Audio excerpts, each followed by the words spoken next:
Chapter 30 of Great Expectations by Charles Dickens. After well considering the matter while I was dressing at the Blue Boar in the morning, I resolved to tell my guardian that I doubted Orlick's being the right sort of man to fill a post of trust at Miss Havisham's. "Why, of course he's not the right sort of man, Pip," said my guardian, comfortably satisfied beforehand on the general head, "because the man who fills the post of trust never is the right sort of man." It seemed quite to put him into spirits to find that this particular post was not exceptionally held by the right sort of man, and he listened in a satisfied manner while I told him what knowledge I had of Orlick. "Very good, Pip," he observed, when I had concluded. "I'll go round presently and pay our friend off."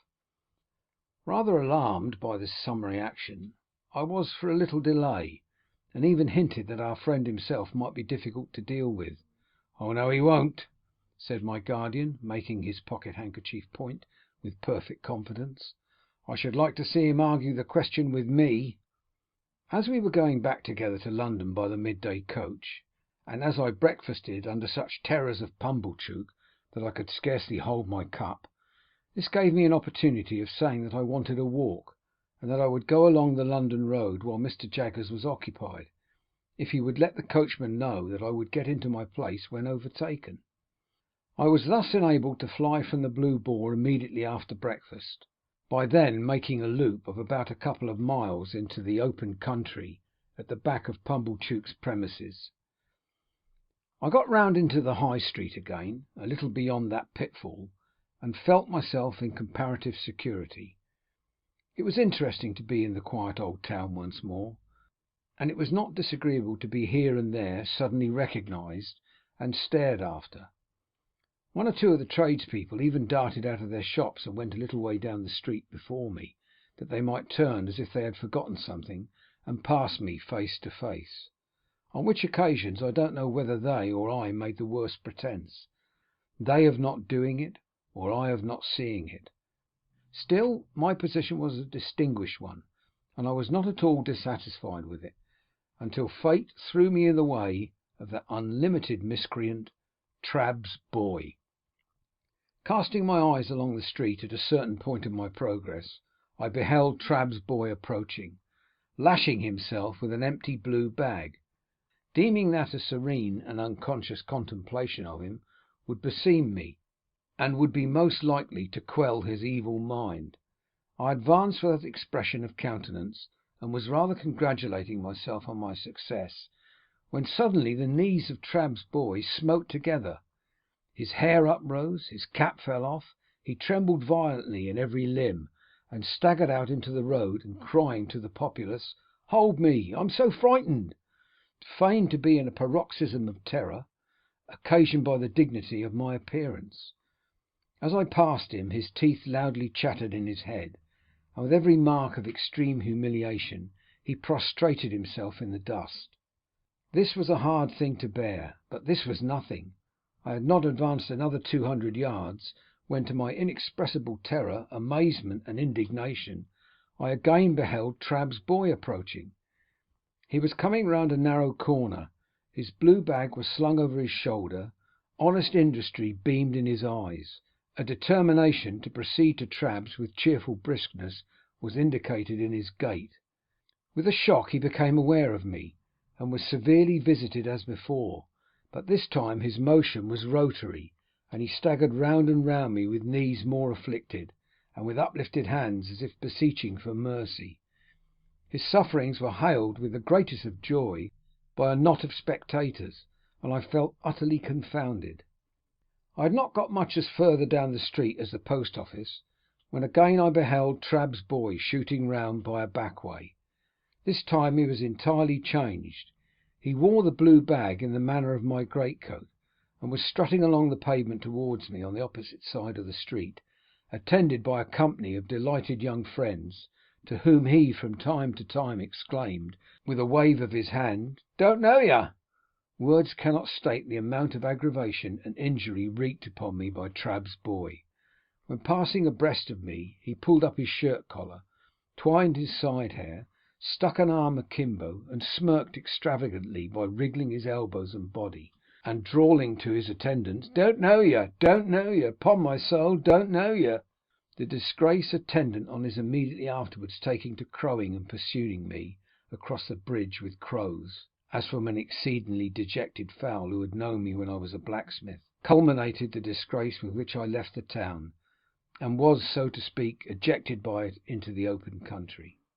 But unless I had taken the life of Trabb's boy on that occasion, I really do not know, even now, see what I could have done save endure.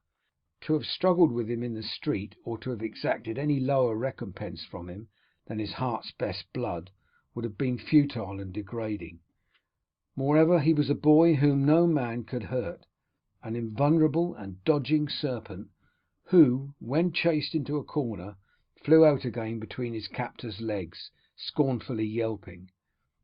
I wrote, however, to Mr. Trabb by next day's post, to say that Mr. Pip must decline to deal further with one who could so far forget what he owed to the best interests of society as to employ a boy who excited loathing in every respectable mind.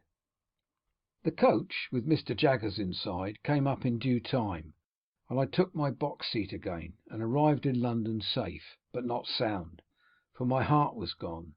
As soon as I arrived, I sent a penitential codfish and a barrel of oysters to Joe, as reparation for not having gone myself, and then went on to Barnard's Inn.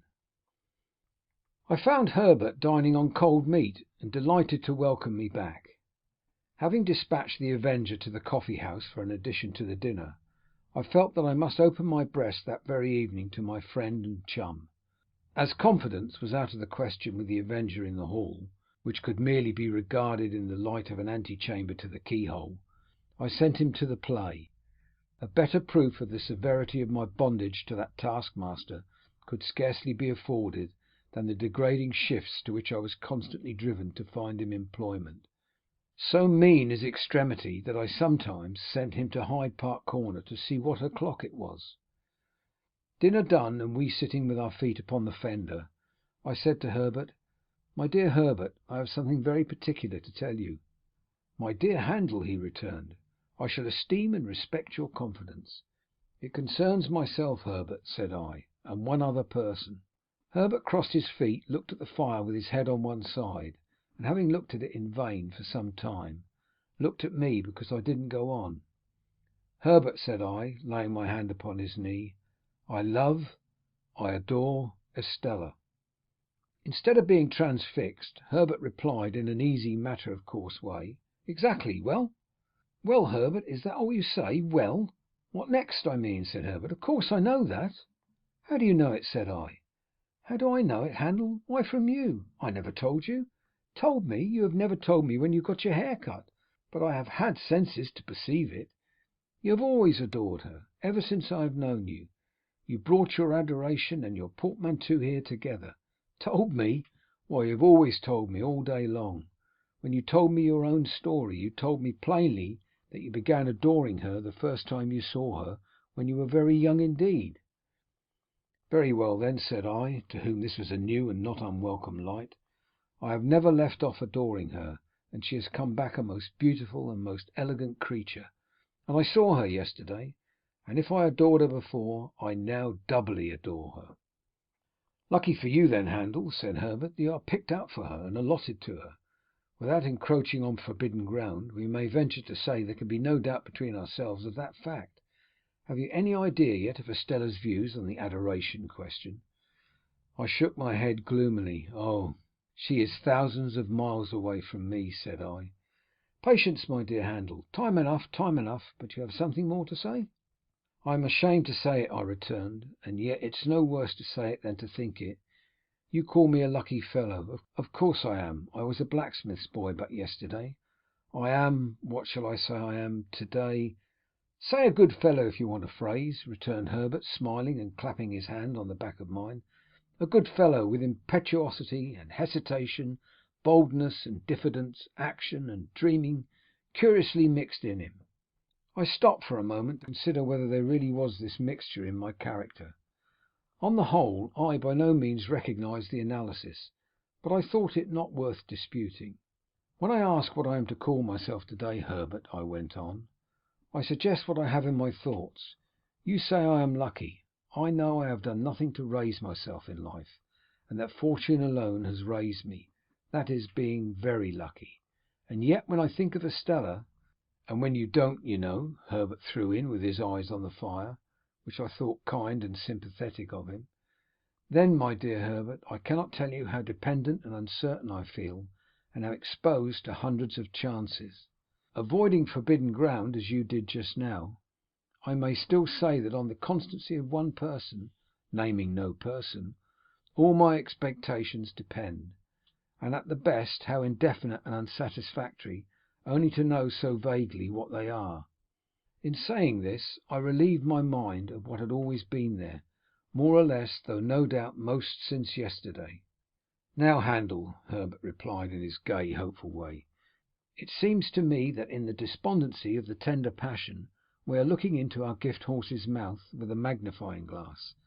Likewise, it seems to me that, concentrating our attention on the examination, we altogether overlook one of the best points of the animal. Didn't you tell me that your guardian, Mr. Jaggers, told you in the beginning that you were not endowed with expectations only? And even if he had not told you so, though that is a very large if, I grant, could you believe that of all men in London Mr. Jaggers is the man to hold his present relations towards you unless he were sure of his ground?"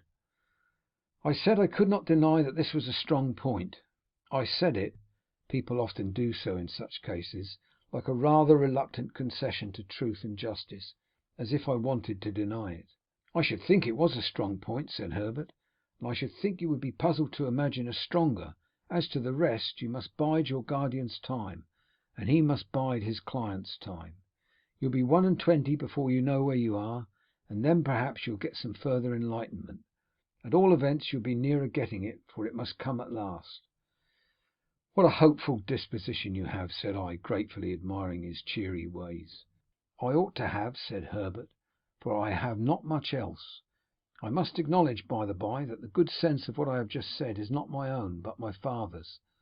The only remark I ever heard him make on your story was the final one. The thing is settled and done, or Mr. Jaggers would not be in it. And now, before I say anything more about my father, or my father's son, and repay confidence with confidence, I want to make myself seriously disagreeable to you for a moment, positively repulsive." "You won't succeed," said I. "Oh yes, I shall," said he. 1, 2, 3, and now I'm in for it. Handel, my good fellow," though he spoke in this light tone, he was very much in earnest, "I have been thinking, since we have been talking with our feet on this fender, that Estella surely cannot be a condition of your inheritance if she was never referred to by your guardian. Am I right in so understanding what you have told me as that he never referred to her, directly or indirectly in any way, never even hinted, for instance, that your patron might have views as to your marriage ultimately?" "Never. Now, Handel, I am quite free from the flavour of sour grapes, upon my soul and honour.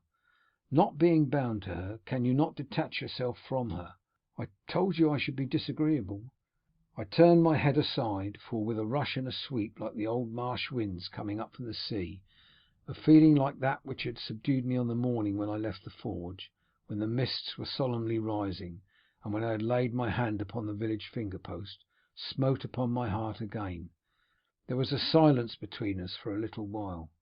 "Yes, but my dear Handel," Herbert went on, as if we had been talking instead of silent, "its having been so strongly rooted in the breast of a boy whom nature and circumstances made so romantic, renders it very serious.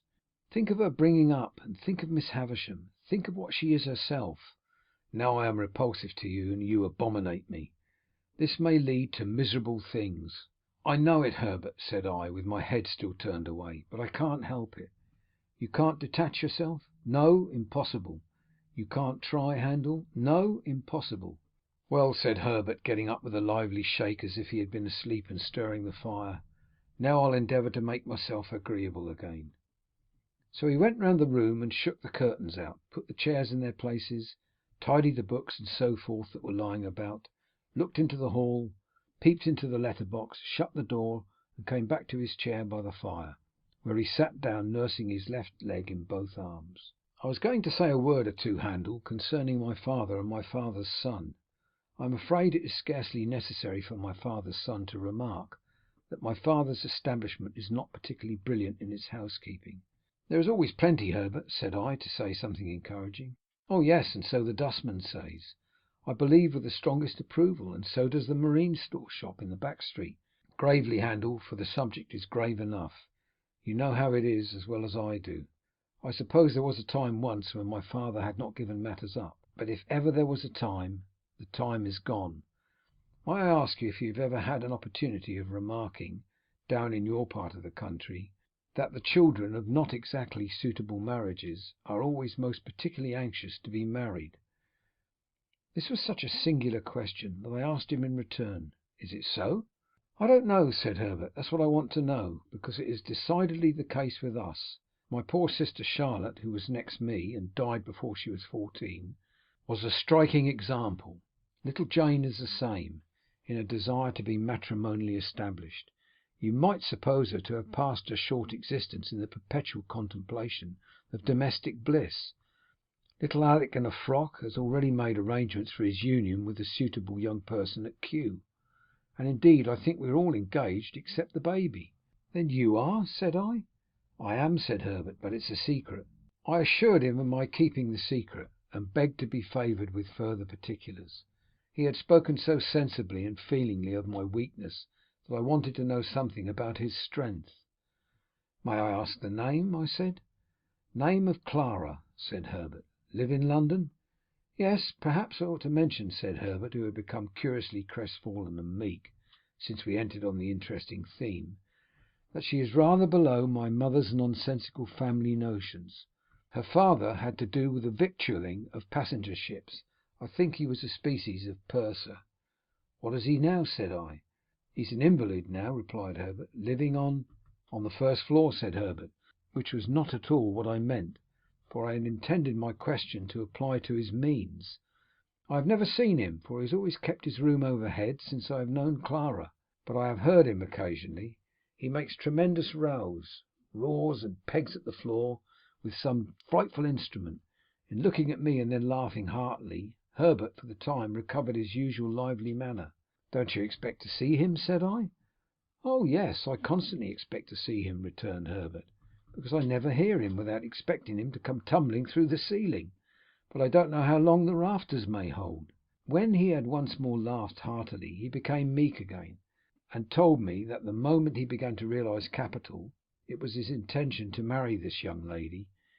He added, as a self-evident proposition, engendering low spirits, "But you can't marry, you know, while you're looking about you." As we contemplated the fire, and as I thought what a difficult vision to realize this same capital sometimes was, I put my hands in my pockets, a folded piece of paper in one of them attracting my attention. I opened it, and found it to be the playbill I had received from Joe, relative to the celebrated provincial amateur of Roscian renown, and, bless my heart, I involuntarily added aloud, "It's to-night." This changed the subject in an instant, and made us hurriedly resolve to go to the play.